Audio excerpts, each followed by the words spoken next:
Take a look at this video. A distracted truck driver in Arizona, allegedly looking at pictures on his phone, crashes into police cars and emergency vehicles, killing one officer.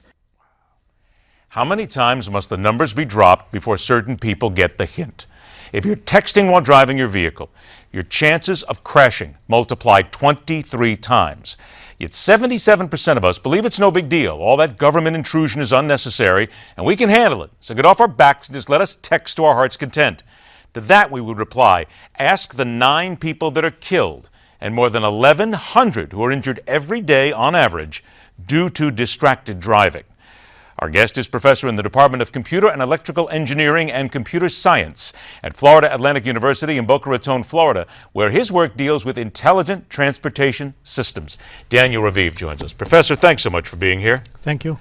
You're specifically working, and you have been working on, not an app, because people always look for apps, but this is software now that will save lives one blocked text at a time. Tell us about this. The main idea about this invention is to catch the driver. So this invention allows the passengers to continue to text, and the driver cannot text. How? How does it work then? Because I got to believe there has to be some sort of connection between the phone and the software to make it work. Imagine that you are let's call it AT&T. You are the big brother, and I'm the driver. And in my car, there are 3 more passengers. And you, the big brother, want to catch me. You can see at every single moment of time, every single moment, you can see on the road many cell phones moving. Now, you can see 4 of them moving together fast, and 5 are moving very slow, and 1 is moving super slow. You can cluster the number of cell phones that are moving at pretty much the same speed. You can see them. You can see 4 are moving at the same speed. But how do I then, as big brother, know you're texting? No, it doesn't know. It doesn't matter. Okay. Because the big brother is going to say the front left is the driver. Regardless if he is texting or not, I'm going to block him. I'm taking an action before the driver is even texting. So this is actually the phone company itself, whoever has Correct. the phone, they're then watching in real time, and they're making a value judgment then on your speed and whether or not you're erratic, and then they're assuming that you're distracted driving. They can do it even before you know it. They can do it. They can decide this is the driver. This driver is not going to text, regardless if the driver is texting or not, regardless if the driver wants it or not. So the big brother can decide, I'm the driver, regardless if I'm a good driver or not. I'm above certain speed.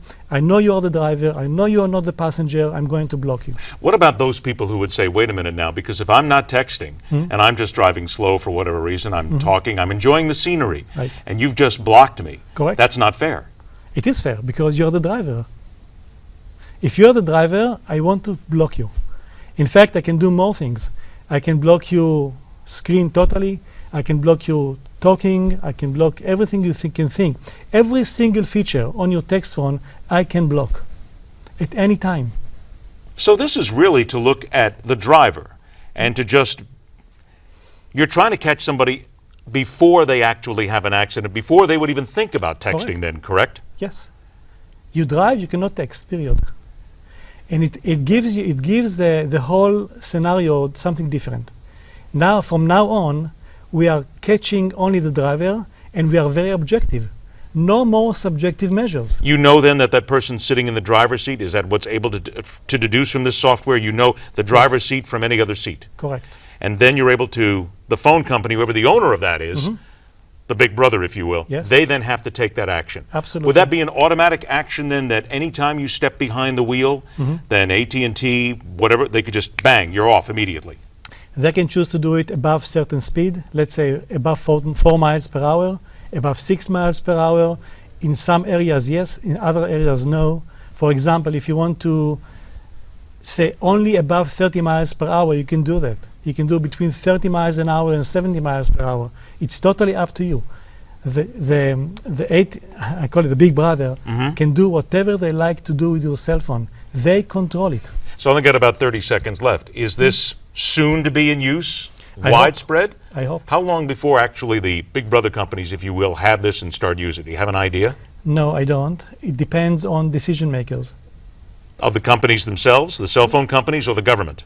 Either the government, insurance companies, the providers, etc. But it's ready to go right now. If they wanted to institute this, they absolutely. could put this to use tomorrow. And the biggest thing is Yeah. saving lives, I would guess. A lot. And that's how you looked at it, was to basically save those lives. Only saving lives. It is That's my absolutely view. fascinating, and believe me, I wish there Yeah. are people who act. And you're going to save a lot of lives, no matter hope what. so. And I'm glad you're doing this, especially not just teenagers, but adults who do it well. Professor, Thank you very thanks so much. much for joining us. Good luck with it. Thanks We'll a lot. check in and see when they start to put this to use. All right.